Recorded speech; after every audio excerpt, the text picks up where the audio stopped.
So thank you all for being here and happy Halloween. Thank you. So just a bit of an introduction and then talk about some of the habitats that I learned about.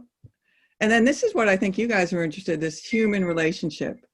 You know, the fact that people have been here for many thousands of years and lived apparently sustainably with the land is something I think we can all learn from. And then I guess we already started our discussion, but I was going to try to leave time for discussion, but we'll see how it goes. We can discuss all along the way. So you may not know samphire. This is a salt marsh plant that turns bright red this time of year. So this used to grow in the salt marshes along Onondaga Lake. And I'll talk a little bit more about that as we go. And I just wanted to show that I am actually from this area. That's me in the bow of the canoe. And so I was fortunate enough to have parents who, you know, took me out in nature, and that's my brother in the stern there. I loved water. I love water sports. And there I am with my smallmouth bass. This was a lake where you could catch fish and eat the fish. And I was fortunate enough, you know, my father didn't care if you were a boy or a girl. He took us fishing anyway. And I'm always grateful to him for that.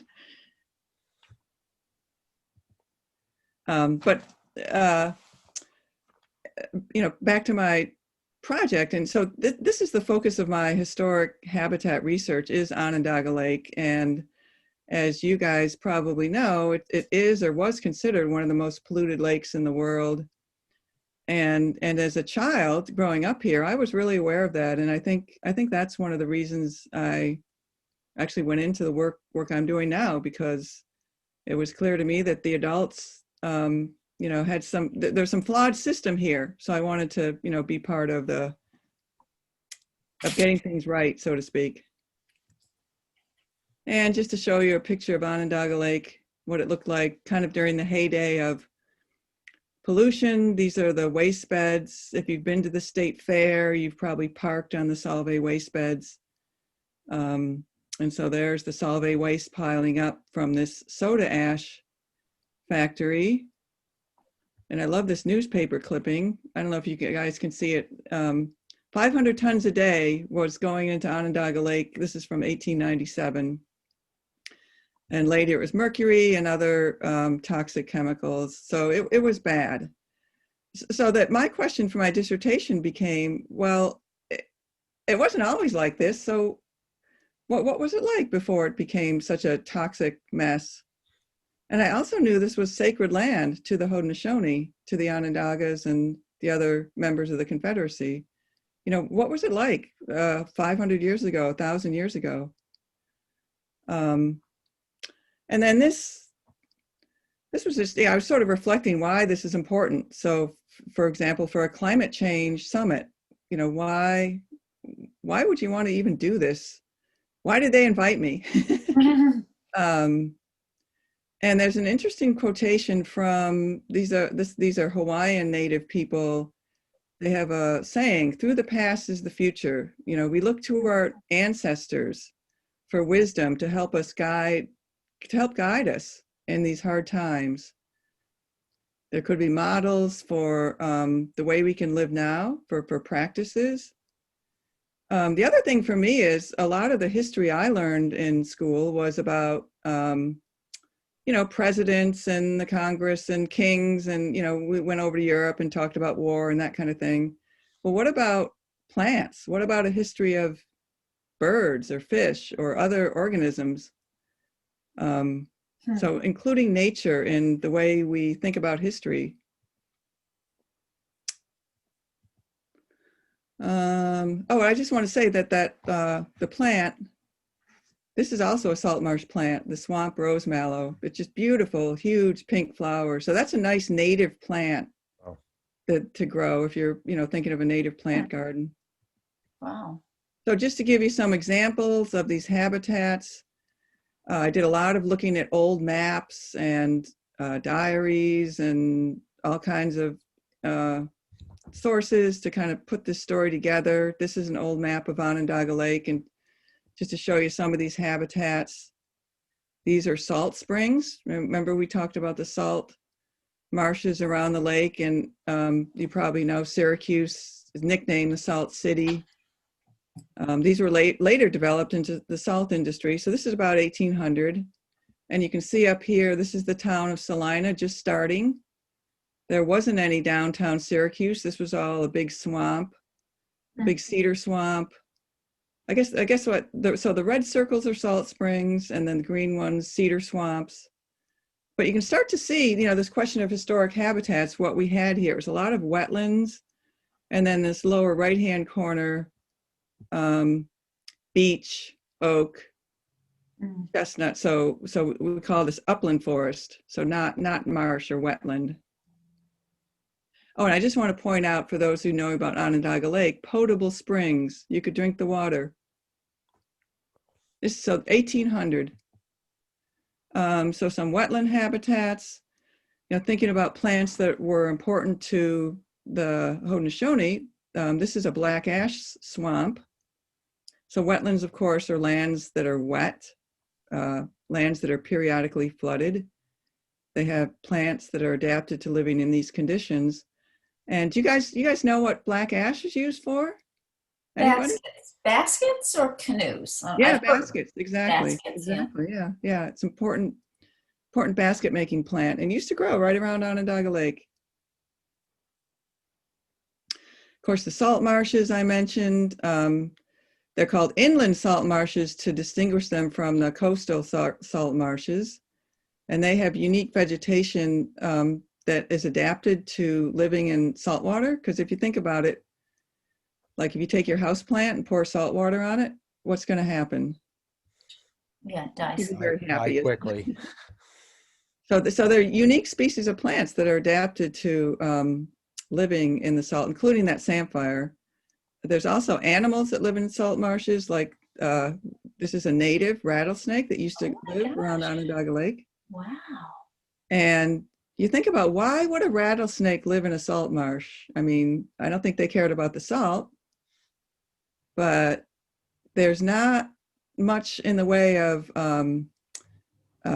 plant growth in a salt marsh is pretty sparse, right? Because you don't have trees and you don't have shrubs.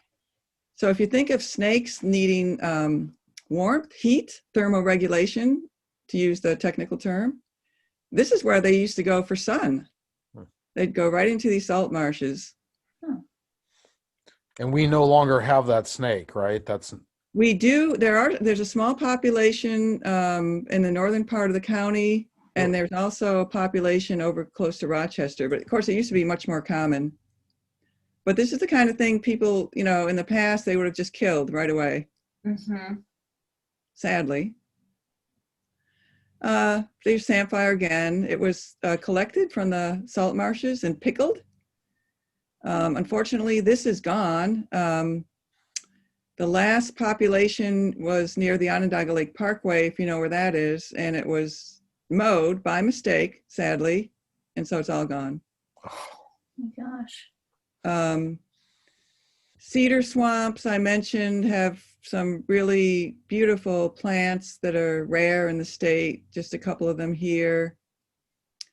They were considered gloomy because they were so dark because of the what we call closed canopy. So, lots of trees, forest cover. But this swamp stretched from Carousel Mall all the way down Erie Boulevard and was considered a botanical paradise. Orchids, this orchid here has not been seen in New York State in 75 years. It's considered just gone.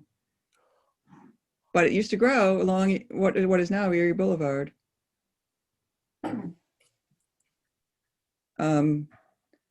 Whoa. These swamps were where a lot of interesting fauna would use them, for cover, for food, including wolves. There's stories about wolves howling from downtown Syracuse. And there's those swamp rattlesnakes again. There's another habitat type. I mention this because it has some important food like blueberry, like the elderberry we mentioned. This is beautiful flower on this buttonbush. We still have buttonbush swamps along the Seneca River.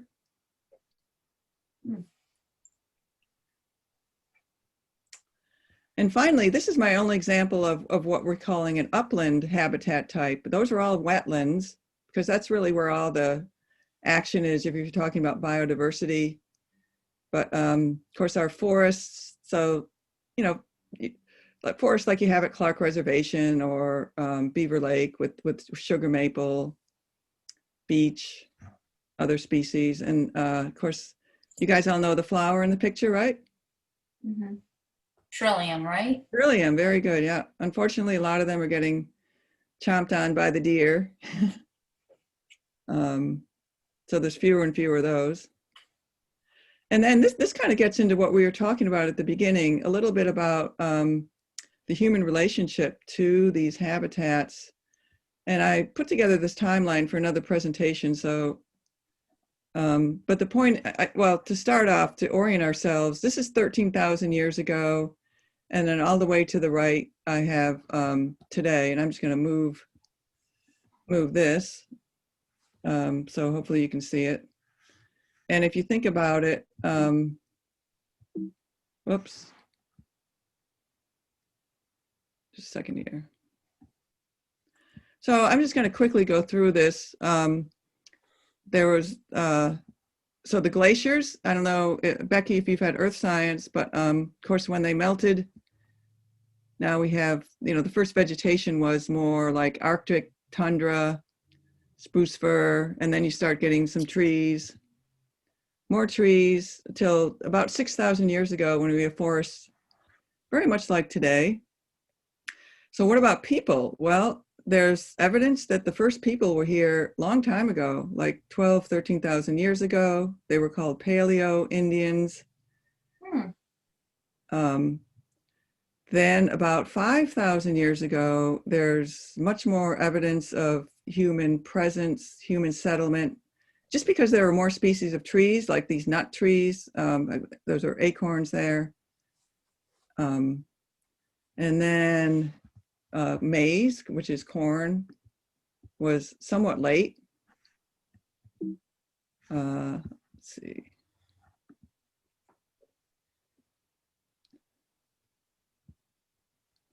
Let's see. I'm just going to quickly go through this. But I guess my point here is that Europeans first arrived 1600.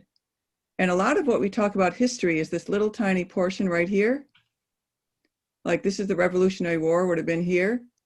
And yet you have this huge thousands of years of human history before any of what we could now call history happened here. You know, if you look at the historic road signs, they say, you know, like first settler, 1800. And they're about 12,000 years off, I would say. Yeah. Anyway, so what were people doing? Well, they were fishing.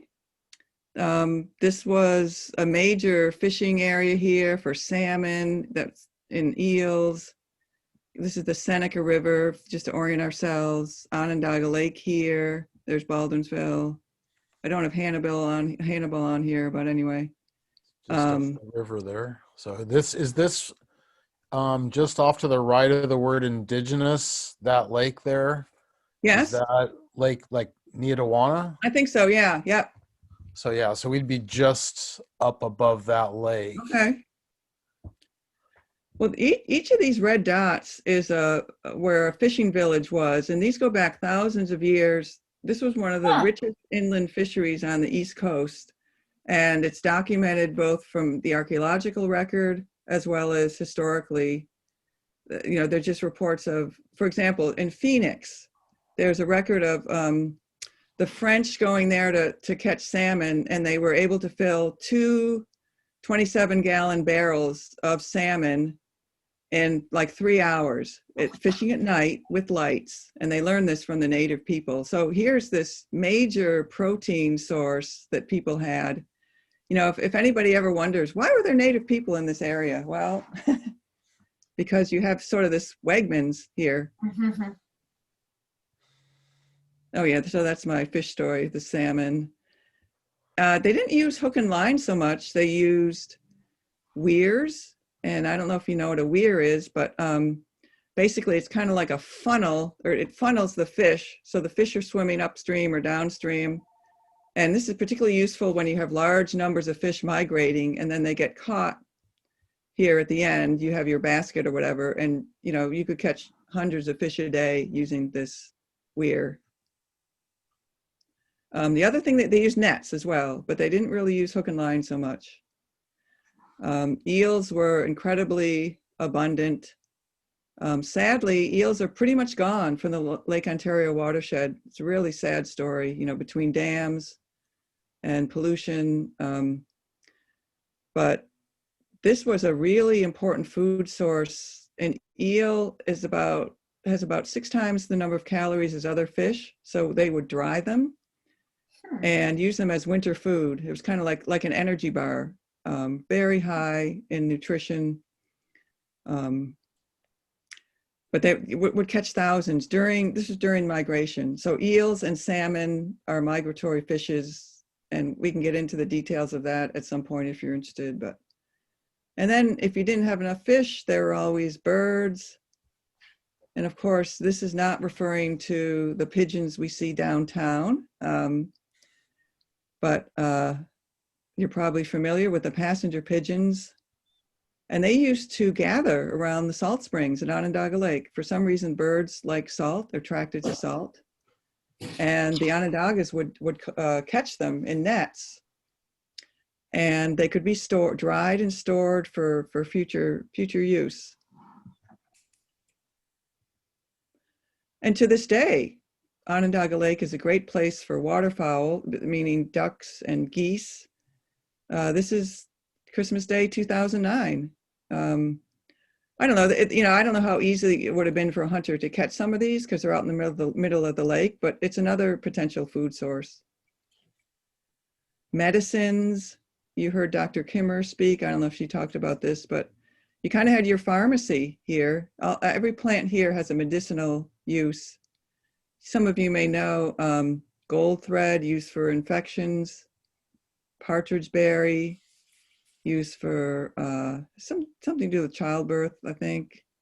And then cedar itself is an important medicine. And just to talk a little bit more about that relationship, it wasn't just passive, we go out and collect fish and whatever, but there was an active participation. People use fire to create openings. Because if you think about where you see berries or where you see nut tree production, it's not in the middle of a dark forest. They grow best in openings, in full sun, ideally. So fire was used to create openings.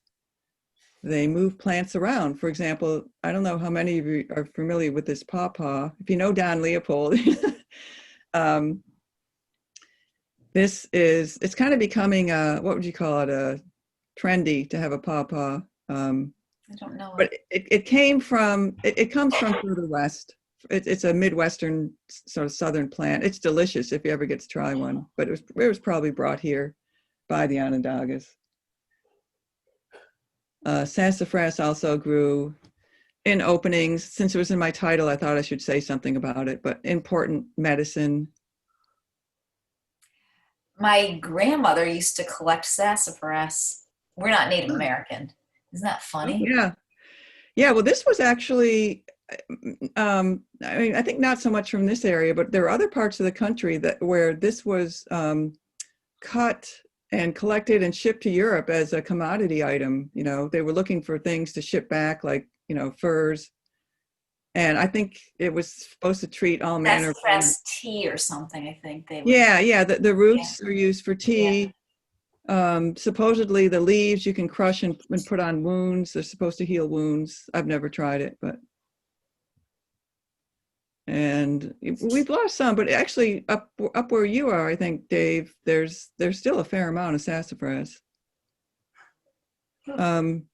Just another example of caring for the land. There were a lot of trees that were harvested either for fuel, because you had to burn firewood. I mean, there wasn't natural gas, so that would have been your heating and cooking.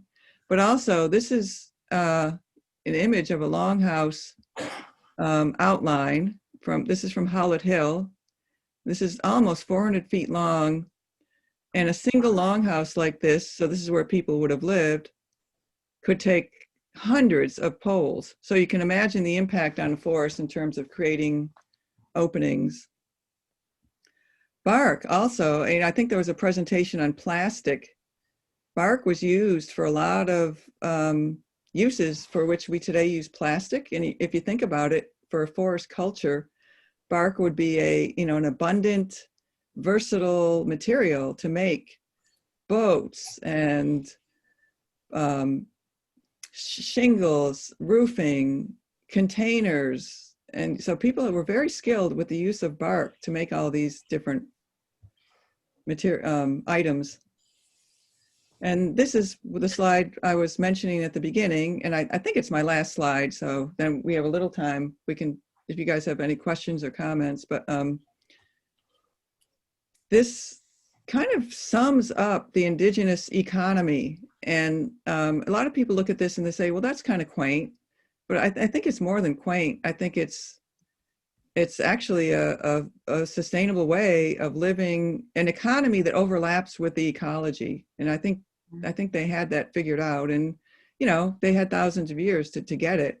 But I think they did a good job in terms of what the explorers found when they first came here. But if I get my little arrow, so in spring you harvest your wild greens. Maybe you guys do this too. Leeks. Wild leeks, some of you probably know about wild leeks. Summer, your berries. Fall, now this would be a time you'd collect your nuts, of course. Also for hunting, deer, bear, root plants, harvesting some of the starchy roots. And even in winter, ice fishing, either with spears or with, I think there was some hook and line in the winter. And of course, all the way back to the spring where you have your maple sap. Mm-hmm. And I was just going to conclude by saying, well, what can we learn from all this? But maybe you guys have some ideas. And I mean, we can talk about this, or if you guys have questions, I'm happy to answer. I can just, my thoughts were, well, here's a different story about our history to maybe complement this Salt City story. Also, I think we can get some ideas. I mean, we can't go back to the past, but there's some things we can learn about living sustainably over the long term from people in the past. And then this is something Dr. Kimmer talks about a lot, is how can we become indigenous to this place? How can we live, again, kind of put our economy more in harmony with the ecology, ideally. So thank you all for sitting through my presentation. These are people I would thank, including Dr. Kimmer, who I think spoke here.